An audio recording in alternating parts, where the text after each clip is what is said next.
começar a nossa conferência de hoje, que tem um tema Integridade Assegurada, a gente vai começar falando o que é integridade. Integridade, geralmente, a gente entende como honestidade. Realmente, integridade é honestidade, mas é mais do que isso. Integridade, ela tem uma visão, a gente pode ter uma visão mais ampla sobre a integridade. Segundo o dicionário, a gente entende integridade como a capacidade de ser inteiro, a característica ou estado de quem nunca foi diminuído. Integridade é plenitude. Integridade é inteireza. Integridade é incorruptibilidade. Integridade é pureza, é retidão. Então, se nós pensarmos no nosso ser, na integridade do nosso ser, nós temos que pensar na plenitude da nossa existência. A gente tem que pensar na inteireza da nossa existência. Bom, e quando a gente pensa nessa inteireza, a gente, na verdade, a gente consegue vencer diversos e diversos desafios. Quer ver um exemplo? Quando a gente pensa, hoje a Copa do Mundo, que vai acontecer no nosso país, a preocupação que se tem com a segurança, é ou não é?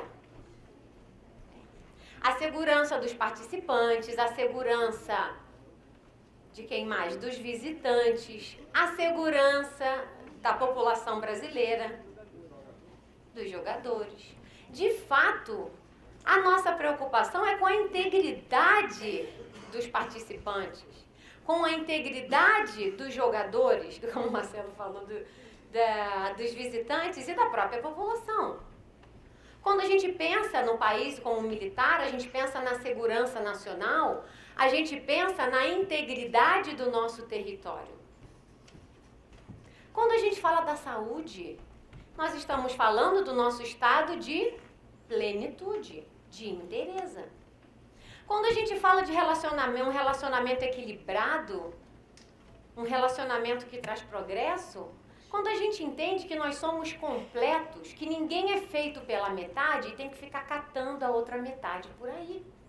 Porque nós somos completos, inteiros. Então, pensar na integridade, na verdade, nos ajuda não só com a nossa segurança ou com a nossa saúde, com os nossos relacionamentos, mas nos ajuda a colaborar com um ambiente com mais segurança, com mais saúde. E, naturalmente, para que a gente possa entender por que a gente tem integridade. Porque eu quero ter, porque é bom ter. Da onde é que vem? E por que ela é assegurada? Porque a gente vai falar de integridade assegurada. Por que ela é assegurada? E, naturalmente, nós temos a ciência cristã que nos dá essa resposta. A ciência cristã que nos ensina da onde vem a nossa integridade, por que ela é assegurada. Na ciência cristã, que foi descoberta por Mary Baker Eddy, nós entendemos Deus de uma forma mais absoluta e plena. Deus como princípio de tudo. Deus, e princípio aqui é uma palavra para designar Deus. O princípio divino, que criou tudo em si mesmo e de si mesmo. Então vamos para o raciocínio. Se ele criou tudo de si mesmo, a ideia criada contém em si o princípio divino, a presença do princípio divino. E ele criou tudo em si mesmo. Então nós temos o princípio, a presença do princípio sempre. Então a gente pode entender que a presença do princípio em nós, e nós, nesta presença divina, a gente vai lembrar da onipresença. Deus é tudo e tudo é Deus. Deus é tudo em tudo e tudo que existe está em Deus. E nessa presença divina não tem nenhum elemento para atingir ou para denegrir a nossa integridade. Não tem. Por isso que quando entendemos a nossa presença em Deus, nós sabemos que a nossa integridade está assegurada pelo Pai, o Pai e Mãe Deus. Mente é um outro sinônimo para Deus. A mente divina não é a mente humana. A mente divina, ela é onipotente, todo poder, o poder absoluto, soberano, total. A mente divina, ela não criou mentezinhas, ela não se dividiu em mentezinhas e ela não deu poder a nada e nem a ninguém para ferir a nossa integridade. Porque se você é atingido, você já não está na sua integridade. Então, a mente divina é única, é indivisível. Cada um de nós, aqui não é um monte de mente, não é. Somos a expressão da mente. Nessa totalidade da mente, que é o bem, não tem o mal. Na totalidade do bem, não tem lugar para o mal. Por isso que a nossa integridade está assegurada. O mal não tem lugar na presença divina. O mal não tem poder. O mal é o nada. É a irrealidade. Então, para a gente entender a integridade, a gente precisa estabelecer a realidade, a nossa identidade, que é plena. A nossa identidade, que é completa, a inteireza do nosso ser, da nossa existência. E que não existe dualidade na criação, o bem e o mal. Quando a gente entende isso, a gente percebe que a nossa integridade está assegurada.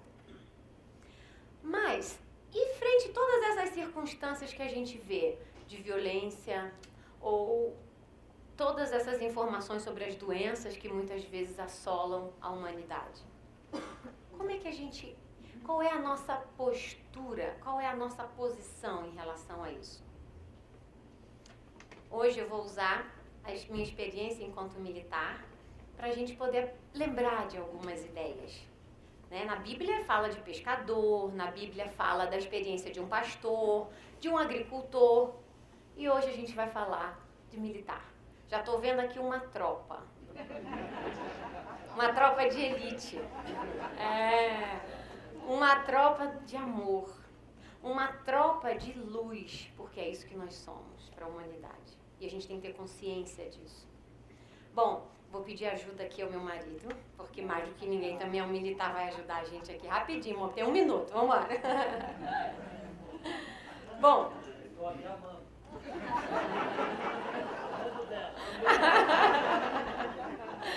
Ai, meu Deus. Bom, um soldado, quando ele está no exército, no quartel, numa solenidade, quando ele precisa ir para a direção correta, ele recebe um comando. Então, se ele precisa ir para a esquerda, ele vai receber o comando para ele se volver para a esquerda e para a direção correta. Ele ouve o comando, ele entende os sinais que se seguem no comando e ele executa o comando. E ele executa com firmeza. Ele executa com uma postura. Ai dele se não fizer isso. Não é ele não, o soldado, gente, o soldado. Bom, mas e esse ouvir e esse obedecer faz parte da compreensão do soldado. E olha o que a gente vai ver disso. Talvan, pode dar o comando para mim? Direita. Então, quando o Talban virou para lá, ele está vendo aqui? Não. Ele não está vendo aqui. Ele tem uma outra visão. Ele tem um outro panorama. Ele tem uma outra percepção. Pois é. Quando ele fez o movimento, ele fez assim, direita, vão ver? Não. A postura para fazer um movimento, para obedecer a um comando. E vocês perceberam quando ele deu direita, que eu não sei falar direito? Vamos ver, minha área não era essa. E quando ele dá o direita, a autoridade, dá o comando, o soldado percebe que ele tem que fazer alguma coisa. E aí ele dá o ver, o soldado executa. Então, Moa, antes de você ir para o seu lugar, dá um outro comando. Preste atenção na cadência, nos sinais que se seguem do comando. Meia volta. Voltando. Viu, galera?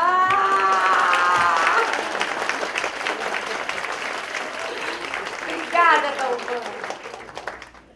Então, a gente congelou a pergunta, vamos voltar para a nossa pergunta. Qual é a nossa postura diante dos desafios que nós enfrentamos? A nossa postura é nos volvermos para a realidade do ser. Nos volvermos para a luz. Porque quando nós nos volvemos para a luz, aquelas circunstâncias que nos são apresentadas, elas não fazem mais parte da nossa visão, elas não fazem mais parte da nossa experiência. Não é que Deus está num lado e não está na esquerda, está na direita. Não é. Ele está em todo, ele é tudo. A totalidade do bem, a infinitude do bem. Mas, quando eu me volvo para a luz, eu tomo posse da plenitude que eu sou, da integridade do meu ser. Quando eu me volvo para a luz, eu fico consciente do ser que eu sou e do que o mundo é, do que o universo é. E nós temos que saber de uma coisa, estamos prontos para ouvir e obedecer. Por que a gente está pronto para ouvir e obedecer? Porque nós estamos na mente. Nunca estamos separados da mente.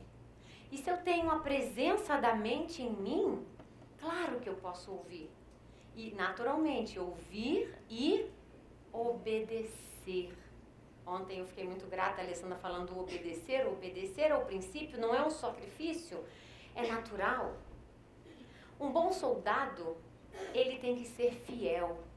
E a gente, como agora já sabe que nós somos soldados dessa tropa de amor e de luz, ser fiel é muito importante no nosso progresso.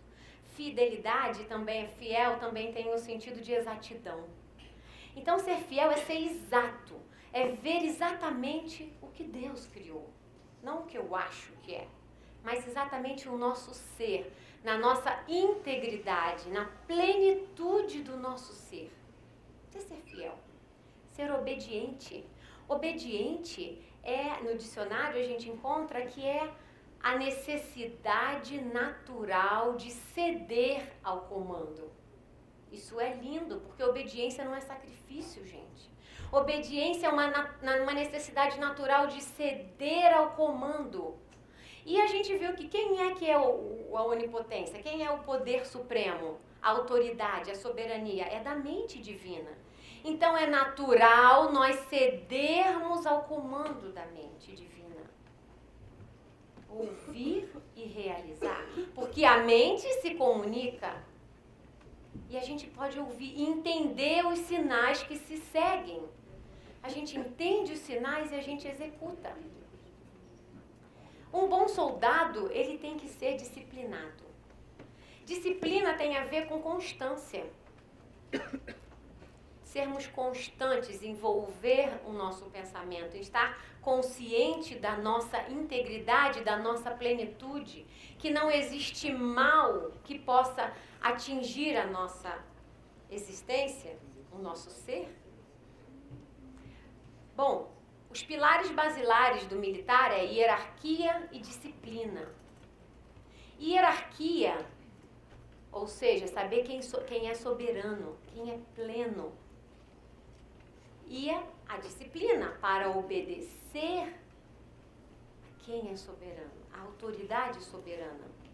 Então nós, como bons soldados, nós precisamos reconhecer qual é a autoridade que nós temos que ouvir. Só tem uma autoridade, mas muitas vezes os equívocos, o sentido material nos informa outras autoridades, mas que elas não são reais. Então, nós precisamos discernir a quem nós estamos obedecendo. E quando a gente obedece a mente única, naturalmente a gente consegue viver essa integridade, ter consciência dessa plenitude. Ser fiel, obediente, disciplinado. Um soldado, para ele exercer a sua função, para ele montar guarda num quartel, ou mesmo quando ele vai para alguma missão, ele não pode ter medo. Ele vence o medo. Ele se sente preparado. Um soldado, ele sabe usar suas armas. Ele é preparado para usar suas armas. Um soldado, ele sabe usar suas armaduras. Hoje em dia não tem aquelas armaduras, mas quando tinha, ele sabia usar as armaduras. Um soldado sabe que ele está investido por uma lei que dá autoridade a ele. Então, como bons soldados que nós somos, nós também temos que usar a nossa arma. E a nossa arma é a nossa compreensão, é a nossa visão do homem, da identidade real do homem, da plenitude, da inteireza do nosso ser. Nossa armadura é esse amor que nós temos e expressamos em Deus e de Deus. Essa é a nossa verdadeira armadura. E temos que saber que estamos investidos por leis espirituais que nos dão poder, autoridade para montar guarda à porta do nosso pensamento e só autorizar as realidades na nossa experiência humana. Nós temos essa autoridade. Em falar em bom soldado, obviamente eu não posso deixar de falar de Mary Baker Eddy. Mary Baker Eddy foi um bom soldado. Por isso que hoje nós temos a ciência cristã. Porque Mary Baker Eddy ouvia e obedecia. Mary Baker Eddy, ela vem de uma família de protestantes, uma família ativa na sua congregação. Ela conhecia a história da Bíblia. Ela tinha esse contato, esse conhecimento da Bíblia. Mas não foi esse conhecimento das palavras da Bíblia apenas que permitiu que Mary Baker Eddy nos entregasse a ciência cristã. Não. Foi a revelação que ela recebeu, que ela ouviu. E essa revelação fez com que Mary Baker Eddy percebesse, aí sim, a palavra inspirada da Bíblia. E a palavra inspirada da Bíblia nos traz o quê? A palavra inspirada da Bíblia nos traz a compreensão. A palavra inspirada da Bíblia nos faz perceber o senso espiritual da existência, do universo, inclusive de cada um de nós e de tudo que existe. Nos faz perceber as leis espirituais, a lei de Deus, a lei do bem. Fez com que Mary Baker Eddy entendesse a ciência do cristianismo. Mary Baker Eddy foi, ela diz, ela foi uma escriba sobre ordem. Ela obedeceu. Ela sabia quem era a autoridade que ela tinha que obedecer, que era essa mente única. E ela obedeceu e ela escreve Ciência e Saúde com a chave das Escrituras. O sistema científico cristão está aqui, todo aqui. Essa obra é a principal obra dela. A gente consegue ver, e agora a gente já sabe que no campo português a gente vai poder compreender melhor, vai poder ter uma visão mais apurada desse sistema científico cristão. A gente não precisa procurar em lugar nenhum para confirmar, está aqui. Está aqui o sistema científico cristão. Mary Baker Eddy, ela compreendeu essa ciência do cristianismo a ponto da gente identificar, e a gente precisa falar sempre disso e lembrar que Jesus foi o homem da maneira que nós percebemos o homem. Mas o Cristo não é uma pessoa, não é uma identidade humana, mas o Cristo é a ideia de Deus que vem à consciência humana, e essa ideia de Deus revela a verdade, revela a integridade do homem, a plenitude do homem. O Cristo nos revela que a nossa integridade está assegurada, que a gente pode ficar em paz. O elemento do Cristo na consciência humana de Jesus permitiu que ele fizesse todas as curas, realizasse todas as curas que ele realizou. Porque era o elemento da verdade que mostrava a identidade do homem, a verdade. E quando eu sei qual é a realidade, a irrealidade não pode nos atingir. Quando eu entendo a realidade do meu ser, que é plenitude, que é não ser atingido, que não existe nada no universo que possa nos atingir, eu não tenho medo. E essa luz dissipa os pensamentos equivocados. Jesus, por diversas vezes, como ele contrariava um tradicionalismo, ele era ameaçado. Às vezes as pessoas se revoltavam e queriam agredi-lo, e ele saía ileso daquelas circunstâncias. Por quê? Porque ele compreendia a integridade assegurada. Nada tem o poder de atingir. Ele não dava consentimento a isso. Ele se volvia para a luz. Ele se volvia para a identidade do homem. Mary Bequered também. No livro Uma Vida Dedicada à Cura, que conta alguns relatos e episódios sobre a vida da senhora Ed, ela conta a história que ela morava numa pensão, que era perto de um hospício. E uma vez, uma pessoa que era do hospício fugiu e era tido como perigoso. E ele foi para essa pensão que a senhora Ed estava. E quando ele chegou lá, a senhora da recepção ficou morrendo de medo e foi correndo chamar a senhora Ed. E aí, humanamente, o que a gente pode pensar? Quem que vai chamar a senhora Ed? Uma senhora, né? Um homem forte. Mas ela sentiu essa segurança, essa percepção, esse diferencial que a senhora Ed exalava, porque é a compreensão.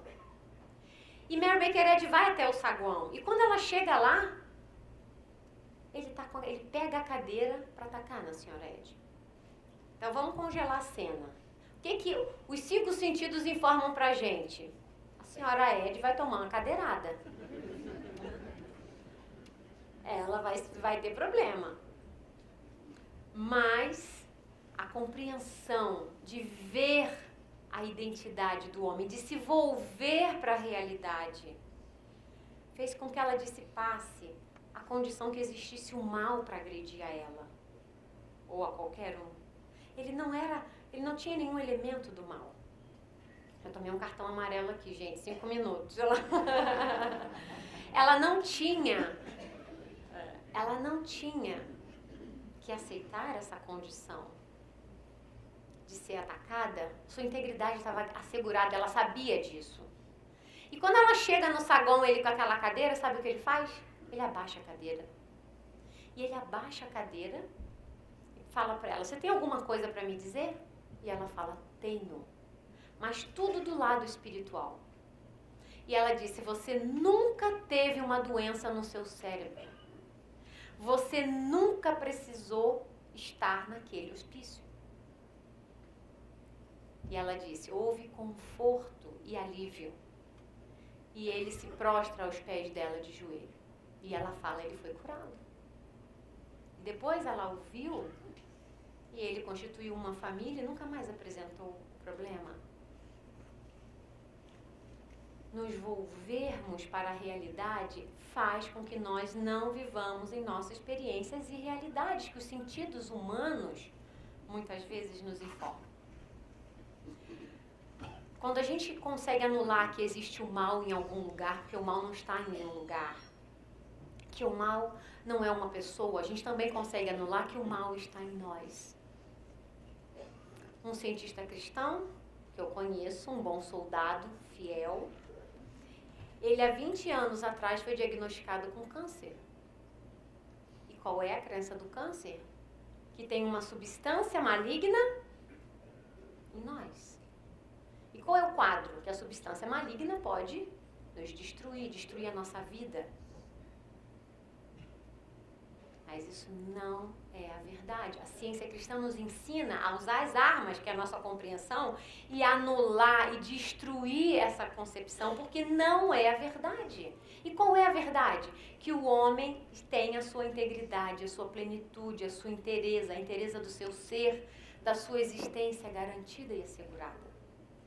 Ele conhecia a ciência cristã não com uma percepção mais profunda da ciência cristã, mas quando ele recebeu o diagnóstico, uma tristeza profunda, sem comer, sem dormir, quando ele se volta a Deus e fala, qual é a minha chance? Qual é a chance que eu tenho? E ele ouve a resposta, confiar em Deus.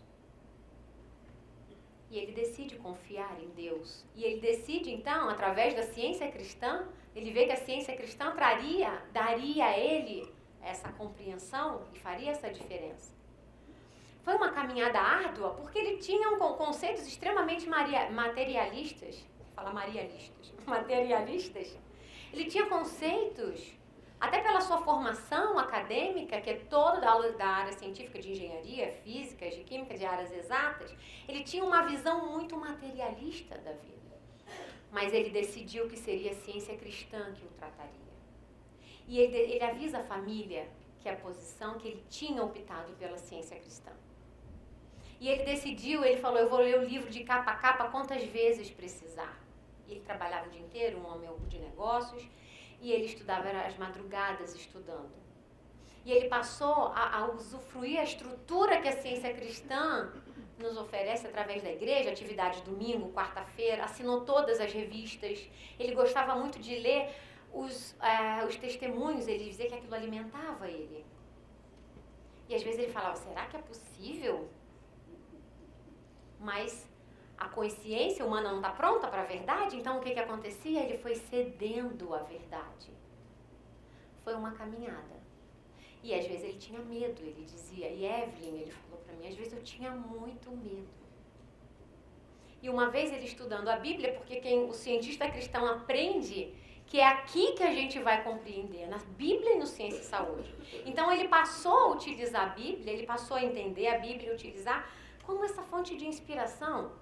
E ele lendo a história de Jairo, que foi até Jesus buscar uma ajuda para sua filha, e quando ele chegou lá, o que eles falaram? Não incomoda o mestre porque acabou, porque ela já morreu. Mas Jesus aceitou aquela condição? Não. Jesus não aceitou aquela condição. E ele diz, imediatamente, não tema. Sinais que se seguem. Não temas, o que ele tinha que executar? Ele tinha que trabalhar confiança. Confie, crê somente. E assim foi feito. A integridade da filha de Jairo foi percebida por todos. Então ele falou que foi um bálsamo para ele entender que mesmo que a condição material apresentasse a gente, a nossa integridade estava assegurada. 4 meses de muita oração. E a oração na ciência cristã, ele aprendeu que não é ficar pedindo, meu Deus, tira o mal de mim, meu Deus, elimina. Não. Na ciência cristã, a oração nos alinha, nos volve para a luz. E ele aprendeu isso. Porque foi um bom soldado, ele foi fiel ao princípio, ele foi obediente, ele foi disciplinado. E é disciplinado para orar e reconhecer a sua plenitude. Até que um dia, onde que eu ganho cartão vermelho, gente? Até que um dia ele sentiu uma vontade muito grande de se retirar para orar. E ele foi para o quarto dele orar. E ele diz que naquele dia, ele falou, Evelyn, como uma luz intensa que chega num quarto escuro, eu senti que tudo aquilo que se falava, o diagnóstico a meu respeito, não era a realidade. Era mera irrealidade. Ele disse que negou firmemente, com todo o seu coração, porque não era a realidade dele, que a vida dele tinha um tempo e que a sua integridade seria abalada pelo mal. O mal não existe. E aí, ele entendeu, ele sentiu a verdade do ser, a verdade do próprio ser, ele viu a realidade. Ele diz que sentiu uma paz tão grande, tão grande, ele fala, é indescritível. E pela primeira vez, depois de tanto tempo, ele diz que consegue dormir em paz. Ele foi curado completamente do câncer. Nunca mais ele fez nenhum exame para esse fim. e depois nos exames admissionais e mesmo periódicos do trabalho, nunca mais foi diagnosticado. Isso há 23 anos atrás. É isso que a ciência cristã faz por nós, gente. Ela liberta cada um de nós e nos convida a tomar posse da nossa verdadeira vida, que está disposta, à disposição. Então, para a gente fechar, eu só queria lembrar que vocês lembrassem de uma coisa. Quando a gente se alista, quando um soldado se alista, não é para ser alvo. Eu tenho certeza que nós vamos nos alistar, vamos ter essa aceitação, vamos ter essa disposição.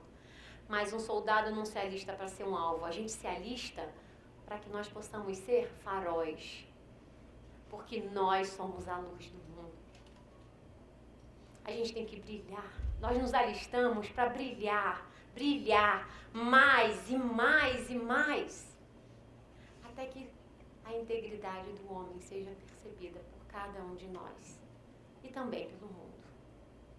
Então, brilhem bastante e tenham um bom dia.